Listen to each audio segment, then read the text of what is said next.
ECLGS 5.0 அப்படின்னா emergency credit line guarantee scheme. இது ஃபர்ஸ்டா கோவிட் டைம்ல தான் இன்ட்ரோடியூஸ் பண்ணாங்க. ஸோ இப்போ மெயினா வெஸ்ட் ஏசியா கிரைசிஸ் போயிட்டு இருக்குல்ல, ஸோ அதுக்காக இன்ட்ரோடியூஸ் பண்ணியிருக்காங்க. சிம்பிளா சொல்லணும்னா பிசினஸ்க்கு கேஷ் ப்ராப்ளம் வந்துச்சுன்னா டியூ டு ஃபியூவல் காஸ்ட் இல்லை ஷிப்பிங் காஸ்ட் இல்லை ஆப்ரேட்டிங் எக்ஸ்பென்ஸ் எல்லாம் இன்க்ரீஸ் ஆயிடுச்சுன்றதுனால யாருக்கெல்லாம் பிசினஸ்க்கு ப்ராப்ளம் வந்திருக்கோ அவங்களுக்கு மெயினா ஹெல்ப் பண்ற ஸ்கீம். ஸோ இது கவர்மெண்டே லான்ச் பண்ண ஒரு ஸ்கீம். ரிப்போர்ட்ஸ் என்ன சொல்லுதுன்னா according to State Bank of India படி 1.1 lakh crore MSME அக்கௌண்ட் இதனால பயன்பெறும்னு சொல்லியிருக்காங்க.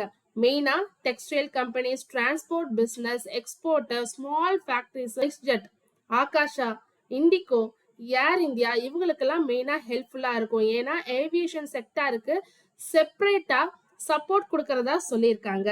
தொடர்ந்து இது மாதிரி யூஸ்ஃபுல்லான மார்க்கெட் அப்டேட்ஸ் இருந்தால் மறக்காம நம்ம சேனலை சப்ஸ்கிரைப் பண்ணுங்க. தேங்க்யூ.